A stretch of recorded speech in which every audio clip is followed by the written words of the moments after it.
नमस्कार dear students. आज हम पढ़ेंगे कक्षा 8 गणित की प्रश्नावली 8.2 के प्रश्न संख्या 2 को। चलिए आज की क्लास को स्टार्ट करते हैं। उससे पहले आप इस वीडियो को लाइक, चैनल को सब्सक्राइब जरूर करिएगा। तो देखिएगा प्रश्न संख्या 2 में कहा जा रहा निम्नलिखित एक पदी युग्मों के रूप में लंबाई एवं चौड़ाई रखने वाले आयतों का क्षेत्रफल ज्ञात कीजिए। देखिएगा साथियों, यह प्रश्न आपके बहुत ही ज़्यादा सरल है। सबसे पहले तो आपको प्रश्न समझ में आना चाहिए, प्रश्न में आपको दिया क्या और आपको निकालना क्या है। तो ध्यान से देखो, प्रश्न में आपको कहा जा रहा है एक पदी आपको युग्म दे रखे हैं, उस युग्म में आपको लंबाई और चौड़ाई दी गई।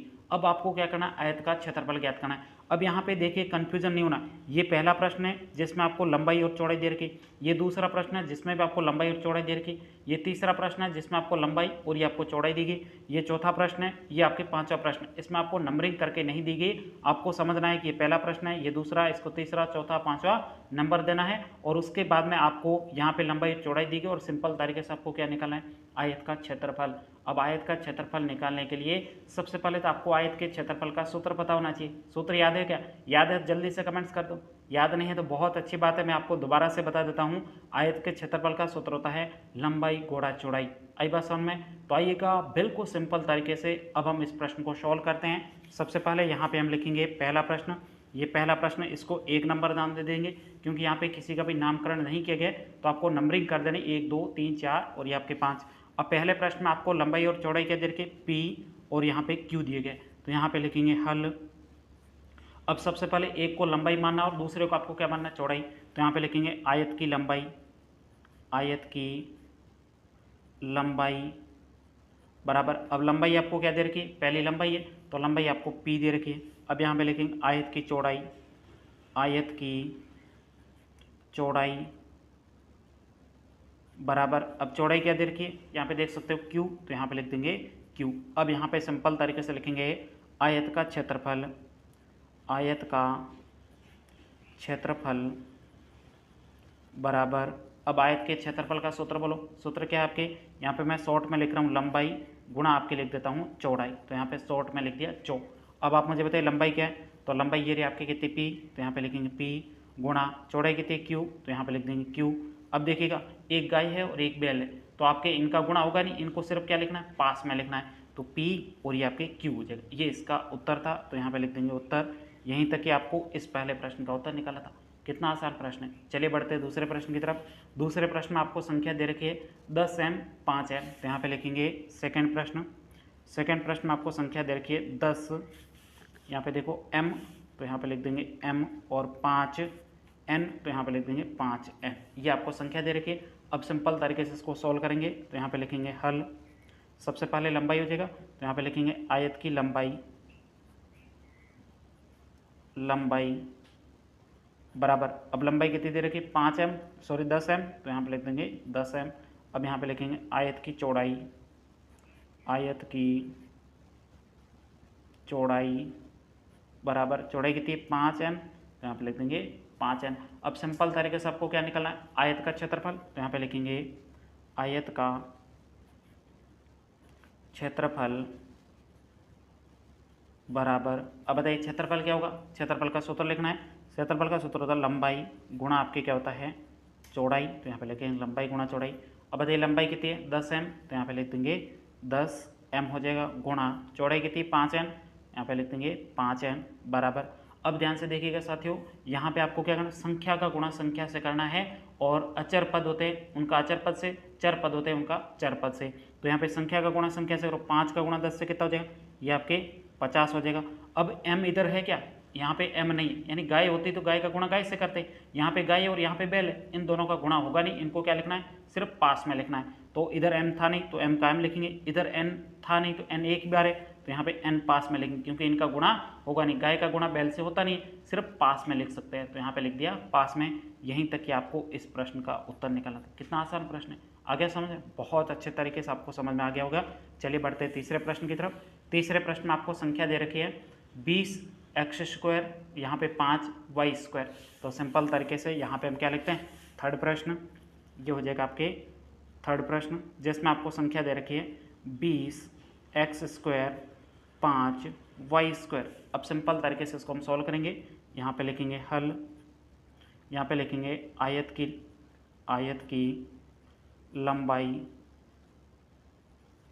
बराबर, पता है लंबाई कितनी देर की, ये पहली लंबाई है 20x², आयत की चौड़ाई बराबर, चौड़ाई कितनी देर की 5y², तो यहाँ पे 5y²। अब यहाँ पे आपको आयत का क्षेत्रफल निकालना है, तो यहाँ पे लिखेंगे आयत का क्षेत्रफल बराबर, बताइए क्षेत्रफल का सूत्र क्या है, क्षेत्रफल का आपके सूत्र है लंबाई गुणा चौड़ाई, तो यहाँ पे लिखेंगे लंबाई गुणा चौड़ाई। लंबाई कितनी है 20x², 20x² गुणा चौड़ाई कितनी दे रखी 5y², 5y² हो जाएगा।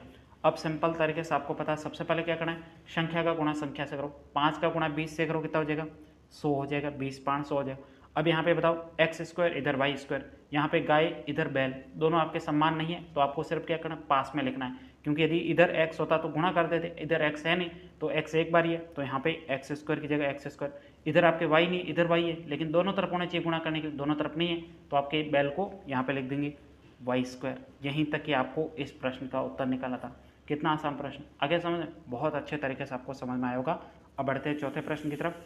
चौथे प्रश्न में आपको संख्या दे रखी है 4x 3x², तो यहाँ पे लिख देते हैं चौथा प्रश्न, जिसमें आपको संख्या दे रखी है 4x और उसके बाद में है 3x², तो यहाँ पे हमने लिख दिया चौथा प्रश्न। अब यहाँ पे लिखेंगे हल। अब सबसे पहले लिखेंगे आयत की लंबाई, यहाँ पे लिखते हैं आयत की लंबाई बराबर, लंबाई कितनी है 4x, तो यहाँ पे 4x। अब यहाँ पे लिखेंगे आयत की चौड़ाई, आयत की चौड़ाई बराबर, चौड़ाई कितनी है 3x²। अब सिंपल तरीके से आयत का क्षेत्रफल निकालना है, तो यहाँ पे लिखेंगे आयत का क्षेत्रफल बराबर, अब क्षेत्रफल का सूत्र क्या है याद है ना आपको, बहुत अच्छे तरीके से याद होगा, लंबाई गुणा चौड़ाई, तो यहाँ पे लिखते हैं लंबाई गुणा चौड़ाई। बताइए लंबाई कितनी दे रखी 3x, सॉरी 4x, तो यहाँ पे 4x गुणा चौड़ाई कितनी दे रखी 3x², तो यहाँ पे 3x² बराबर। अब पहला काम क्या है, संख्या का गुणा संख्या से, यहाँ पे 4 है यहाँ पे 3 है, 4 का गुणा 3 से करेंगे कितना हो जाएगा 12 हो जाएगा। उसके बाद में देखो इधर बैल है इधर भी बैल है, तो यहाँ पे गाय का गुणा गाय से, बैल का गुणा बैल से होता है, तो यहाँ पे देखो यहाँ पे गुणा करते समय यदि चर समान है, जैसे ये x है ये भी x है, तो गुणा करते समय इनकी घात जुड़ जाती है, तो यहाँ पे x की घात कुछ भी नहीं होती, उसकी घात 1 मान लेना है, इसकी घात पहले से 2 दे रखी है, 2 और 3 गुणा में घातें जुड़ती कितना हो जाएगा 3 हो जाएगा, तो x की घात 3 हो जाएगी, ये इनका गुणा हो गया। यहीं तक कि आपको इस प्रश्न का उत्तर निकाला था। उम्मीद करता हूँ ये भी प्रश्न आपको बहुत ही अच्छे तरीके से समझ में आया होगा। अब बढ़ते हैं पांचवें प्रश्न की तरफ। पांचवें प्रश्न में आपको संख्या दे रखी है 3mn 4np, तो यहाँ पे लिख देते हैं पांचवा प्रश्न यहाँ पे लिख देते हैं पांचवा प्रश्न, जिसमें आपको प्रश्न दे रखा है 3mn और उसके बाद में 4np। अब सिंपल तरीके से हम सबसे पहले क्या लिखेंगे आयत की लंबाई, तो यहाँ पे लिखेंगे आयत की लंबाई बराबर, लंबाई कितनी है 3mn, उसके बाद में आयत की चौड़ाई, आयत की चौड़ाई बराबर, चौड़ाई कितनी दे रखी है 4np दे रखा है। अब यहाँ पे सबसे पहले क्या करना है, सिंपल तरीके से यहाँ पे आपको लिखना है आयत का क्षेत्रफल, तो यहाँ पे लिखेंगे, यहाँ पे बराबर कर देता हूँ पेज को, यहाँ पे लिखेंगे आयत का क्षेत्रफल बराबर, क्षेत्रफल का सूत्र क्या है लंबाई गुणा चौड़ाई, तो यहाँ पे लिख देंगे लंबाई गुणा चौड़ाई। अब आप मुझे बताइए लंबाई कितनी है 3mn गुणा चौड़ाई कितनी है 4np, तो यहाँ पे 4n और ये आपके हो जाएगा p। अब सिंपल तरीके से पहला काम क्या है, संख्या का गुणा संख्या से, 4 का गुणा 3 से करो कितना हो गया 12, तो यहाँ पे लिख देंगे 12। अब बताइए m इधर है, क्या इधर है m यानी गाय इधर है लेकिन इधर गाय नहीं, तो गाय का गुणा गाय से होता है, लेकिन इधर गाय नहीं है तो गाय का गाय लिख देंगे। उसके बाद में देखो n इधर है इधर भी है, दोनों तरफ है, तो आपके क्या हो जाएगी चर समान है, तो आपके चरों की घातें जुड़ जाएगी, तो इसकी घात 1 और इसकी घात 1, कितनी घात हो जाएगी n की घात 2, तो यहाँ पे n की घात 1 और 1 जोड़ेंगे तो 2 हो जाएगा। अब इधर p है इधर p नहीं, यानी इधर बैल है इधर बैल है नहीं, तो आपके बैल का गुणा किससे करें, सिर्फ बैल को वापस लिख देंगे यहाँ पे सेम टू सेम p। यहीं तक कि आपको इस प्रश्न का उत्तर निकाला था। उम्मीद करता हूँ ये पूरा प्रश्न आपको बहुत ही अच्छे तरीके से समझ में आया होगा। यदि प्रश्न में कहीं पर भी कोई डाउट है तो आप मुझे कमेंट्स करके बता सकते हो। मैं आपके कमेंट्स की पूरी तरह से आपको हेल्प करूंगा। और अभी तक भी आप हमारे व्हाट्सएप ग्रुप में नहीं जुड़े हो, लिंक आपको डिस्क्रिप्शन बॉक्स में दिया गया, वहाँ पे क्लिक करके आप हमारे व्हाट्सएप ग्रुप में ज़रूर जुड़ेगा। वहाँ पे आपको किसी भी प्रश्न में कोई भी डाउट होगा तो आप सीधा मुझे पूछना, मैं आपके प्रश्न का बिल्कुल सरल तरीके से आपको अच्छे से समझा दूंगा। अब मिलते हैं अगली क्लास में, तब तक के लिए जय हिंद, जय भारत।